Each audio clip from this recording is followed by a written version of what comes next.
जानिलु गछ मो स्त्री रो डिमांड दामी काठरे गोटे पलंक हेबो तेबे जाई से शांति रे सोइबो। हेले भाई ए खरा दिनटा टिके जाऊ। खरा दिन हेस सूर्य ठारू ताती भारी अधिक रे। हाँ जे एभली समय पुणी काठ केउठु आनिबो? केउठु आनिबी कोन कि रे? तते आउ बारीपटे काई लगाइथिली कि? माने कोन कहउछ तुमे? मु बुझी पारुनी। तू आउ बेसी अबुझा हो ना। बहु आराम कलु एथर तोर समय आसी गला। भाई कोन मते काटी देबो? तते काटिबिनी ताउ मो स्त्री कोन मुंडे रे सोइबो? एथर रेडी हेइ जा मरिबाकू। हे मनीष भाई तुमे एमिति अमनीष कथा केमिति कहउछ? ए सुन निज औकात रे कथाबार्ता कर। तू गच्छ होई मनीष को परामर्श देबो? भाई रे मते सिना निज स्वार्थ पई मारी देबो हेले परिवेश रो कथा टिके भाब तो। केते चढ़ई ए टाण खरा रे मो डाल रे बसा बांधी छथि। केते निरीह पशु मो छाई रे टिके आश्रय नै छथि। थरे कहिची निज जागा रे रही कथा कह। किए मल्ले गले मोर कोन अछि? कोन मो स्त्री ठारू एते दामी माने? अरे मते सुनाइला गप। मनीष भाई मु मानुछि तुमे मते लगाइथिलो बंचाइथिलो एबे मो जीवन भी नै जाओ मु किछि करि परिबिनी।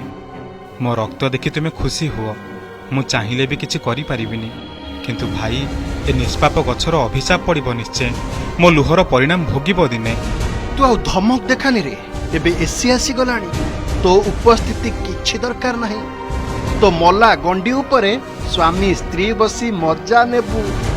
ठीक अछि मजा नियो ईश्वर करंतु मते मारी दियो पछे शांति रे रुह।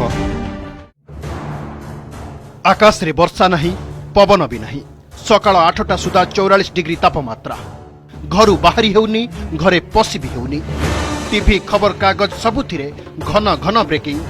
केते छुईला पारद पावर कट रो पुळा पुळा अभियोग। ठंडा पवन बदल रे एसी रु बाहरुछि गरम हवा।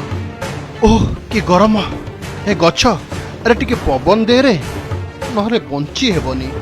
मो गंडीरु की पवन बाहरिबो? जा भाई मो मला देहर पलंकरे बसी पड़िबो पवन बहिबो। अरे कौन एतिकी बेले राग सुझाइबार थिला? मोर तो कथा कहिबार औकात नहीं।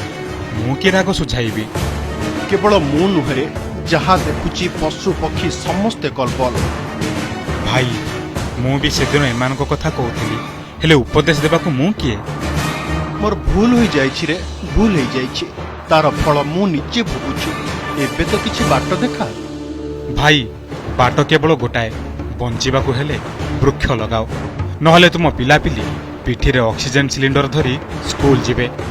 खेत फाटी आं करिवो खाइबाकू भी पाइबनी। बेल थाउ सावधान होई जाओ नहले पाउंस होई जिवो जे।